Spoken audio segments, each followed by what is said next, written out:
নমস্কার বন্ধুরা, তোমরা যারা নিয়মিত আমার ভিডিওগুলো দেখছো, লাইক কমেন্ট করছো, আমার তরফ থেকে তোমাদের জন্য অনেক অনেক ভালোবাসা রইল। তো আজকে তোমাদের সঙ্গে শেয়ার করতে চলে এসেছি দুপুরে কি খাওয়া দাওয়া হবে।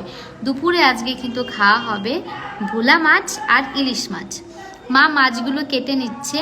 আজকে ভোলা মাছের ঝাল হবে আর ইলিশ মাছটা হবে বেগুন আলু দিয়ে ঝোল।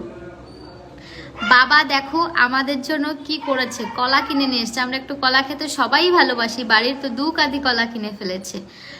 আমার একটু খিদে পেয়েছে, তো আমি দুটো ভাবলাম কলা খেয়ে নিই। আর বলেছিলাম বাজার থেকে বাবাকে চিড়ে ভাজার প্যাকেট আনতে, তো উনি চিড়ে ভাজার সঙ্গে এই যে চাল ভাজা বলে এটাকে, এটাও নিয়ে এসছে। আমরা যেহেতু চায়ের আড্ডা দিই সন্ধ্যাবেলায় সকালবেলায়, তো আমাদের জন্য এগুলো খুবই উপকারী। তো ভাতটা হচ্ছে আর তরকারি এই যে কোটা হয়েও গেছে, রান্না একটু পরেই বসিয়ে দেবে মা।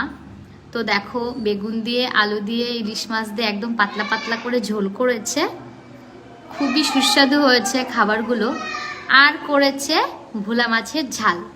তো দেখো আমাদের ভোলা মাছের ঝালও রেডি হয়ে গেছে। আজকে দুপুরের খাওয়া দাওয়া এগুলো দিয়েই কমপ্লিট হবে।